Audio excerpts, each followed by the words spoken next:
ভাই। ওয়ালাইকুম আসসালাম ওয়া রাহমাতুল্লাহি ওয়া বারাকাতুহু। ইসলাম ধর্ম কি বৈবাহিক ধর্ষণের অনুমোদন দেয়?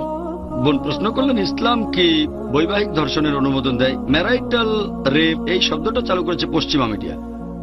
এই বৈবাহিক ধর্ষণ যেন জিজ্ঞেস করছেন ইসলামিক নাচের পার্টি আছে কিনা অথবা ইসলামিক মদের পার্টি, দুটোই পরস্পর বিরোধী। বিয়ে আর ধর্ষণ পরস্পর বিরোধী, এটা দেখবেন পশ্চিমা বিশ্বে।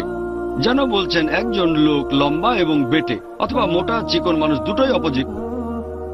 অথবা ধরেন বলা হলো Islamic musical dance party, music আর ডান্স ইসলামে হারাম, তারপরও মিউজিক্যাল ডান্স পার্টি। একইভাবে বৈবাহিক ধর্ষণ, বিয়ে একটা পবিত্র চুক্তিনামা, নিকা পবিত্র অঙ্গীকারনামা। আর যখন একজন পুরুষ এবং একজন মহিলা তারা বিবাহ বন্ধনে আবদ্ধ হয়, স্বাভাবিকভাবেই তাদের মধ্যে সম্পর্ক স্থাপনের অনুমতি আছে। হ্যাঁ, বিনা কারণে জবরদস্তি করা উচিত না। তবে একইভাবে একজনের আরেকজনকে